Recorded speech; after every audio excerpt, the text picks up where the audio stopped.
Mereka memberi bagi Paulus. Nanti saudara baca di 2 Korintus 8 dan 9. Mereka memberi bagi hamba-hamba Tuhan.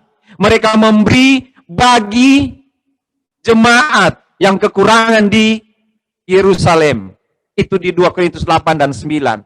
Kamu turut ambil bagian dalam penderitaan kami. Saya tidak menghukum kamu. Saya tidak mengeluh kepadamu. Tapi saya bersyukur karena kamu turut mengambil bagian dalam pelayanan ini. Saya bilang kepada teman-teman yang muda-muda itu, kepada anak-anak saya bisa bilang begitu ke mereka, karena masih muda. Saya bilang, kamu akan lihat Tuhan akan tolong kamu. Jangan berhenti. Apapun yang mau terjadi, banyak sekali kekurangan kita, tapi jangan berhenti. Karena akan ada orang lain yang melihatmu. Bahkan jemaat yang engkau bilang engkau sulit berhadapan dengan mereka. Karena mereka lebih tahu darimu. Mereka akan berkorban bagimu. Siapa yang menggerakkan itu? Kalau mereka percaya pada Tuhan Yesus, maka Tuhan akan menggerakkan mereka untuk menghiburmu. Tuhan akan pakai mereka untuk menghiburmu. Saudara, di ayat 11, karena kamu juga turut membantu mendoakan kami. Saya sulit. Pada awalnya Paulus bicara tentang penderitaannya. Dia bicara tentang hal-hal yang dia alami. Dia bicara tentang kesukaran-kesukaran dalam kehidupannya. Tapi ada jemaat Korintus yang bersama-sama dengan dia. Mereka menopang dia. Mereka menopang dia bukan karena mereka mau sebenarnya. Tapi karena Tuhan menggerakkan mereka untuk menopang dia. Dan mereka mendoakan Paulus. Saudara, ternyata sangat mudah membuat saudara kita kuat dalam pelayanan. Yaitu doakanlah dia. Doakanlah. Jangan berhenti mendoakan para hamba Tuhan. Karena saudara tahu mereka kesulitan. Begini, saudara. Untuk PA saja itu kan sulit. Kita mesti persiapkan, belajar, waktu, dan sebagainya, dan sebagainya. Kalau ada sesuatu terjadi dalam jemaat, hamba Tuhan muda ini ya, bukan saya sih aman. Pasti akan bilang, kalau namanya Jimmy, Jim, bagaimana ini Jim? Ini kok nggak maju-maju pelayanan? Kamu ngapain aja? Ya, itu ada PA sudah 2 bulan kok nggak ada yang jadi anggota jemaat. Kamu cuma jalan-jalan, ngapain aja kamu? Kamu kan hamba Tuhan. Saudara tahu nggak yang ngomong itu siapa? Sama-sama hamba Tuhan. Paling kurang dia bukan evangelis atau pendeta, tapi dia adalah penatua kah? Atau yang sudah dituakan di dalam jemaat. Lalu mereka bilang pada saya sakit hati Pak. Saya sakit hati Pak. Saya bilang gitu. Terus saya tanya, yang nggak bisa sakit hati. Yang kasih donasi kamu siapa? Ya Bapak itu. Dia kasih berapa? Oh dia paling besar Pak. Nah dengar dia. Karena orang kalau kasih donasi banyak, jangan coba-coba nggak dengar. Bisa mati kamu. Harus dengar loh. Oh begitu Pak. Iya, mesti didengar. Nah, kalau ikuti, pikirkan aja dulu. Bisa diikuti, bisa nggak. Pokoknya dengar aja dulu. Iya kan? Dia ketawa. Oh begitu ya Pak. Ya dengar aja. Dia mau ngomong dari barat sampai timur, kalau perlu kamu berdiri begini. Sudah selesai Pak? Belum? Belum, terus Pak. Nggak apa-apa. Begitu kalau bos di jemaat. Iya kan? Tapi ternyata kalau di sini saudara bisa bantu itu pelayan dengan mendoakan. Mendoakan. Ya, tolong doakan. Tambah-tambah Tuhan yang masih muda-muda. Yang sudah tua-tua juga begitu, jalan sudah begini. Kemarin ada ibadah lalu sudah begitu jalan. Aduh, udah tua Son. Udah habis ini. Sudah habis. Tinggal tunggu waktu Pak Son. Waktu kemana Pak? Ke surga. Kalau boleh secepatnya ke surga. Oh semua orang juga mau kalau cepat ke surga, ya kan? Iya kan? JJ tanya pada saya, JJ. Pak Sony capek ya? Waktu kami ada di tempat kremasi. Pak Sony capek? Saya bilang capek, JJ. Payah itu Pak Sony kalau masih capek-capek katanya. Kenapa? Karena dia kejar-kejar itu burung merpati. Saya bilang, iya J, kamu belum tahu sih kalau ada jemaat bilang begini. Bukan jemaat BSD, jangan jadi. Jadi kalau ngomong gitu jadi masalah lagi. Ya kan? Jadi enggak. JJ salah nanya. Saudara lihat sekarang tentang Tuhan. Ayat 3 dia bilang apa? Terpujilah Allah Bapa Tuhan kita Yesus Kristus, Bapa yang penuh belas kasihan. Itu yang membuat Paulus kuat. Paulus punya Bapa yang berbelas kasihan. Yang punya belas kasihan. Bukan cuma punya kasih, tapi berbelas kasihan. Belas kasihan itu apa, saudara? Belas kasihan itu kayak begini. Duh, kasihan sekali ya kamu ya.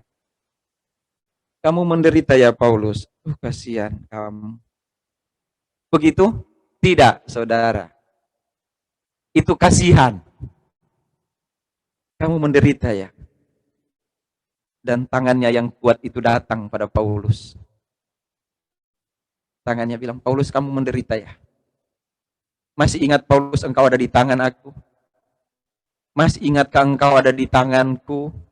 Kalau engkau menderita, bukankah aku menderita? Saya bicara tentang perisai, saudara. Waktu di penguburan Duna, saya bicara tentang perisai. Perisai itu ada di sini. Seperti ini.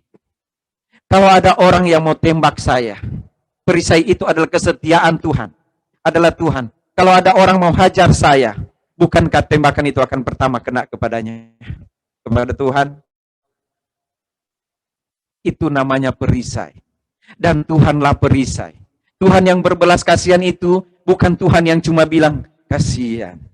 Di mana Pak Sony, teman Pak Sony tadi itu yang menderita itu siapa namanya? Namanya Jimmy. Yang berikut namanya Hence. Orang Manado itu. Gatot. Orang mana itu? Uyung. Di mana? Siapa dia Pak Sony? Oh, saudara bisa lakukan apa? Berdoa kan? Saya mau doakan dia Pak Sony supaya dia kuat. Iya kan? Tapi nggak usah jauh-jauh lihat tuh hamba Tuhan. Coba saudara lihat di antara saudara aja. Ada nggak saudara-saudara yang dalam keadaan sulit sekarang? Apakah saudara berdoa baginya? Menderita, tapi Paulus menjadi penghiburan bagi Paulus adalah ketika dia bisa menyurat kepada orang Korintus. Ketika dia bisa menyampaikan pujian kepada orang Korintus, kalian menghibur saya. Terima kasih. Sama kita menderita. Kalau Tuhan Yesus menderita dan saya menderita, jangan dikira kalian lolos dari penderitaan. Kalian juga akan menderita. Tapi kita bersama-sama dengan Tuhan. Dia bilang begitu. Dari kematian yang begitu ngeri, ia telah dan akan menyelamatkan kami. Kepadanya kami menaruh pengharapan kami bahwa ia akan menyelamatkan kami lagi. 1 Korintus 1 ayat 10. Pengharapan kami, ia akan menyelamatkan kami lagi. Tuhan tidak pernah berhenti menyelamatkan kita. Apa yang jadi masalah saudara sekarang? Pekerjaan saudara sulit? Ya, semua sulit. Apakah Tuhan tidak ada bersama saudara? Tuhan bersama saudara. Tuhan menolong saudara. Kenapa? Karena Tuhan berbelas kasihan. Allah itu sumber pengharapan, berbelas kasihan. Tuhan punya cara untuk menolong saudara. Tetapi saudara, jangan pernah lupa ada orang lain juga yang mendoakan saudara. Karena digerakkan oleh Tuhan untuk mendoakan saudara. Saudara tidak pernah sendiri. Paulus mengatakan ini, saya tidak sendiri karena kamu menghibur saya. Kamu tahu penderitaan saya dan kamu menghibur saya. Kamu mendoakan saya. Kalau saya menderita, kamu menderita, tapi kamu tetap kuat, bergantung pada Tuhan. Tetap bergantung pada Tuhan dalam kesakitanmu. Kalau engkau sakit, bergantung pada Tuhan. Yosi pulang dan bilang pada saya setiap kali dia dari jaga Duna. Saya bilang, Duna bilang apa hari ini, Ci? Dia bilang begini. Kalau Yosi bilang dia, berdoa Dun.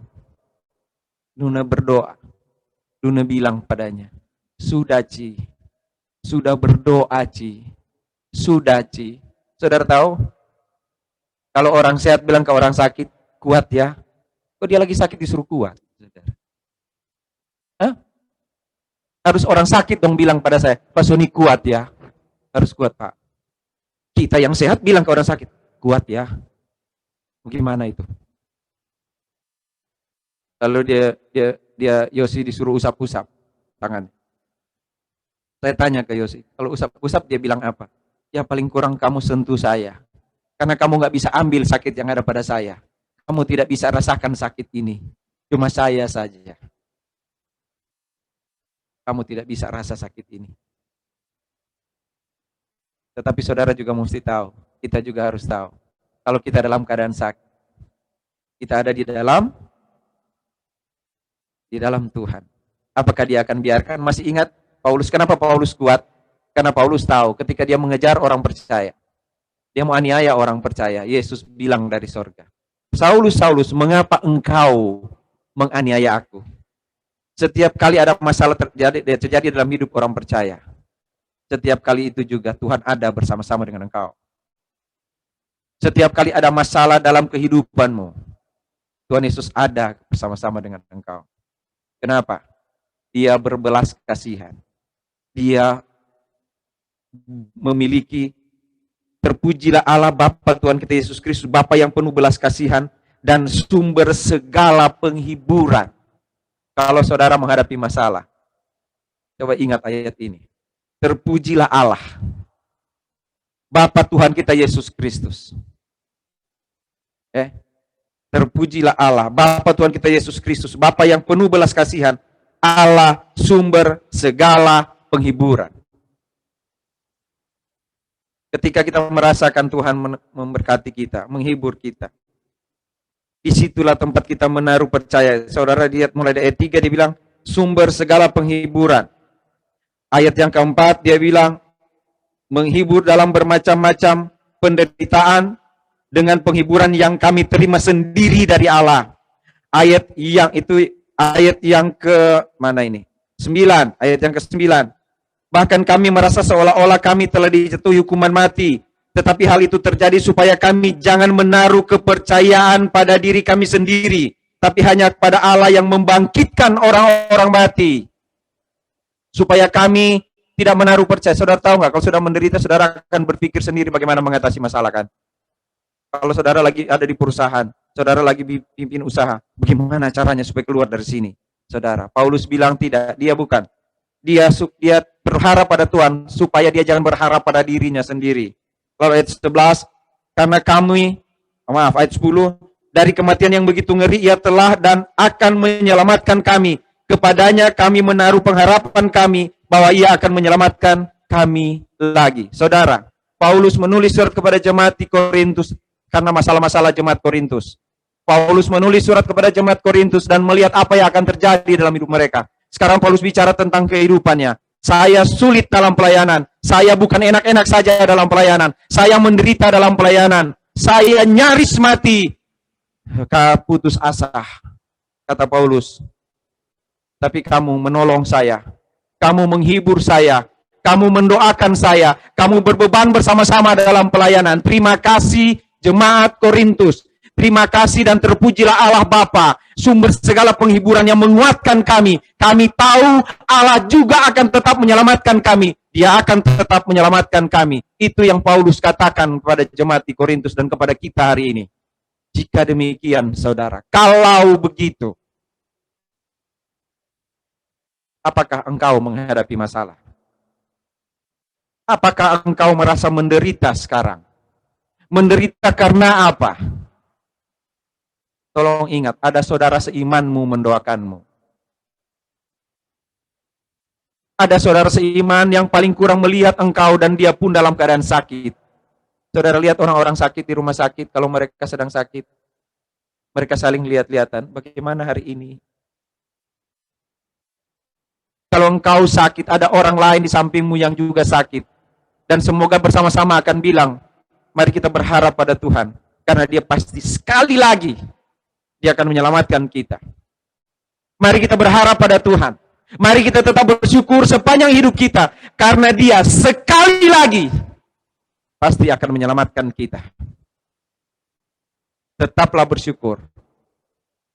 Karena Tuhan Yesus yang memegang kendali. Mari kita berdoa.